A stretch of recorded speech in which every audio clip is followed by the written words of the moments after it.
Good morning, everybody. Welcome back to Be Elite Live. It's Wednesday. Definitely getting chilly out there. Thank you so much for sharing the last interview with my client Kelly. That was super fun. We got a lot of questions, a lot of interaction, and that always makes it interesting. So today I want to talk about the major myths about cortisol, your stress hormone, right? So there's a bunch of myths that, questions that I always get, or, when I'm talking to clients, or sometimes there's a lot of ideas that they have that are not necessarily true. So I want to talk about that today. So number one, there's this idea that cortisol is bad, right? And really and truly, it's not. Okay, we need cortisol. There's a reason why it's there. There's a reason why we make cortisol. So cortisol is actually the hormone that helps you wake up, actually. That's the one that helps you wake up. It's your survival hormone, right? That's the hormone that it's your fight or flight hormone. That's the one that, when we go through different stressors, it's cortisol that helps you deal with it. So, back when we were cavemen, that's the hormone that, pretty much helped us survive. So, really important to understand that cortisol is not bad. We also need cortisol because it helps you regulate blood sugar.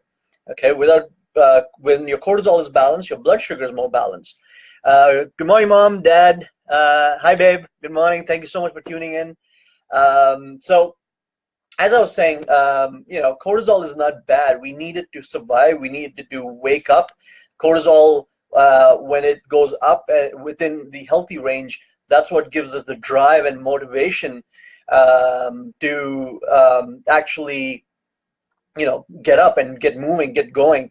So that's really important. Regulates blood sugar as well. Also things like blood pressure.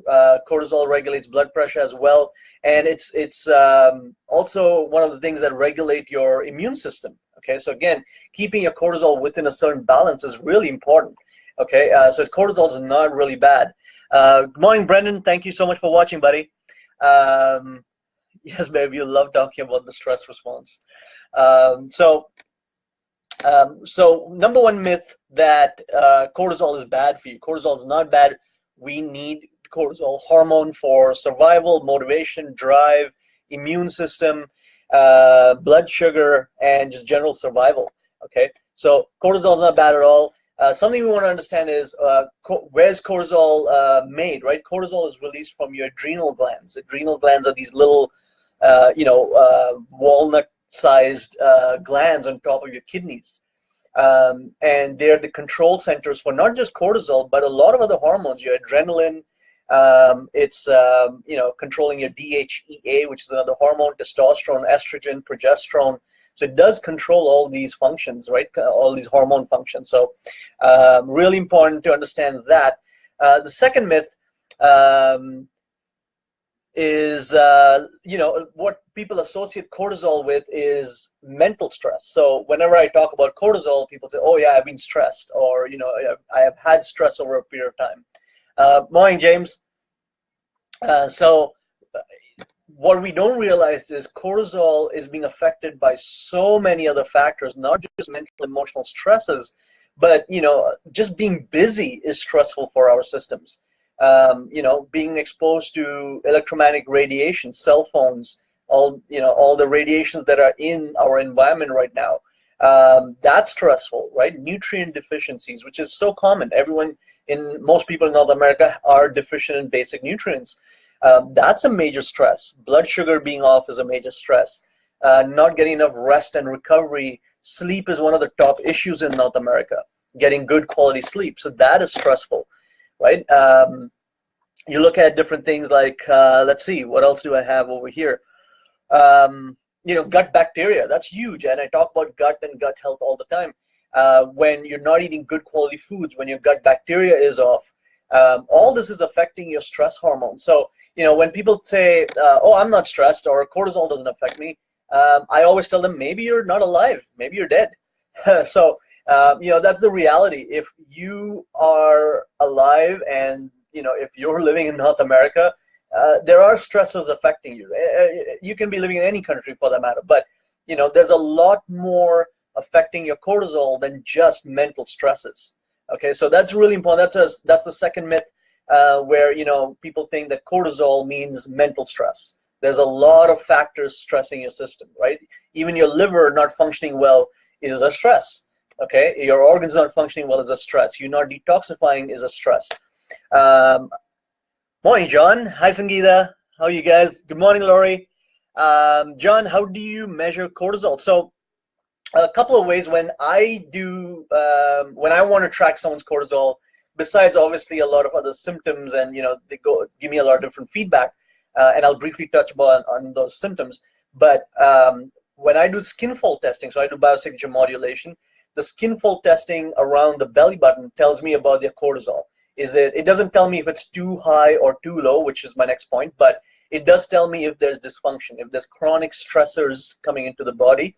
The other way to do cortisol test, which I get a lot of clients to do when I need to figure out is it too high or too low, is actually a hormone scan. So they actually do a blood test. It's a full hormone panel for males or females, and that will tell you exactly what your cortisol curve is, and then we can treat stuff according to that. So that's how we would measure cortisol, John. Let's see, another myth. Okay, myth number 3. So people think only high cortisol is bad. Okay, but the reality is there is such a thing as very low cortisol, and that is also very common. And that is where you see symptoms like low blood pressure, generally being very cold, temperature being down, fatigue, chronic fatigue, depression. You see weak immune systems, frequent diarrhea, because cortisol also controls potassium and magnesium and sodium levels. So when someone has very low cortisol, it affects the balance of these minerals, which then affects blood pressure, bowel movements, absorption, immune system, things like that. So even having very low cortisol is not good for you. So just like most things in our system, there needs to be balance, right? Just like we've heard of thyroid being hyperactive and thyroid being hypoactive.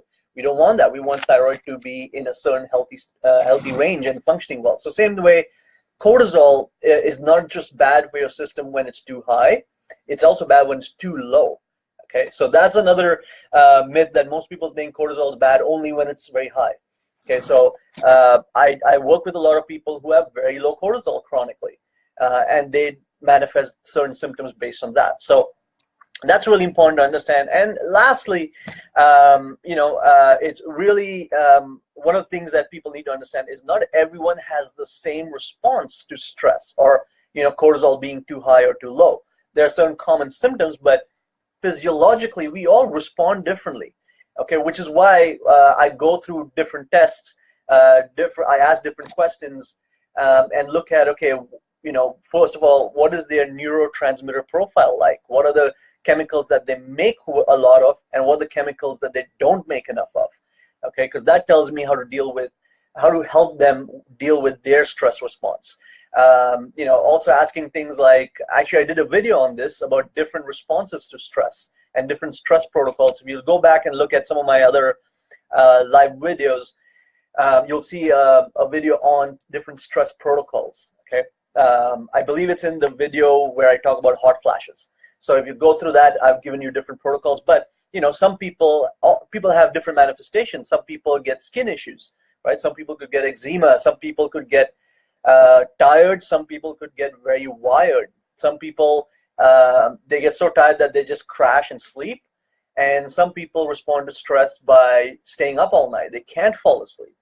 Okay. Some people tend to get cold. Some people tend to get hot. Like when I get very wired mentally and stressed, I feel my face and my ears get really hot. Okay, that's my physiological response. Some people say, oh, my hands and feet go cold. Okay, so that's their response. Some people lose their appetite. Okay, a lot of you may say, oh yeah, I don't want to eat when I'm stressed. On the other hand, there are people who get more cravings, or they want to eat more when they get stressed. Okay, so everyone responds differently to cortisol. Not everyone, which is why when people say, oh, I take this for stress, and it's a very generic supplement, I go a little deeper and say, okay, what are your responses? And we look at different questionnaires and look at all those things. And like I said, look at brain chemistry and see what do they need specifically. Okay, and that's really important, is understanding what's your physiological response to stress, and how do you address that. Okay, so taking an adrenal product, which is like every Tom, Dick, and Harry, especially when you see certain healthcare practitioners, they're put on this adrenal product, which is good. It definitely helps, but that's a surface. That's just general chemistry that you're dealing with. You need to start looking deeper at what is your specific response. And then based on that, you could take holy basil, you could take certain mushrooms, you could take phosphatidylserine. That's what I take based on my profile. So it really comes down to what is your response and what you need to take. Okay, so that's some of the myths that people have about cortisol and stress hormones. So just to recap, number one, cortisol is bad. Cortisol is not bad. You need it. It's required for survival, immune system, blood sugar, all those different functions. Number two, only high cortisol is bad, which again is not true. Very low cortisol is also bad and associated with a lot of health issues. Okay. Number three, cortisol is not affected only by mental stress. You have, if you're constantly busy, if you have to make deadlines, if you're, you have nutrient deficiencies, you're under eating, you're undernourished, your certain organs and systems don't function optimally, you don't detoxify well, you don't sleep deep enough. These are all different reasons why your system is going through stress. Okay, and lastly, like I said, not everyone responds the same way to stress or stressors. Everyone has different manifestations, everyone has different reactions, and so you have to find what is your manifestation, what are your reactions, how does your body respond, and what do you need to take or do so that you can actually manage your cortisol. Okay, so again, one thing really quick I want to mention before I end this video is, like I mentioned, it's not just about taking something or eating something, it's also about what you're doing. Okay, and a big part of me when my work with people, when I help them with cortisol, especially because the general profile in North America, when I see it, cortisol is always in the top 3, in fact in the top 2. So it's a big part of my work with people, helping them manage that stress response. So you do things like journaling, you turn your phone off at night, like there's different lifestyle things that also need to be implemented. Okay, so I hope this video was beneficial. Hope I busted some myths about cortisol. And if you guys have any questions, feel free to comment under this video. Share this video, please. And if you have any other questions that are specific to you, you can also message me through Instagram. Sorry, or not Instagram, but Facebook. So thank you so much, guys. Have a great day. Bye-bye.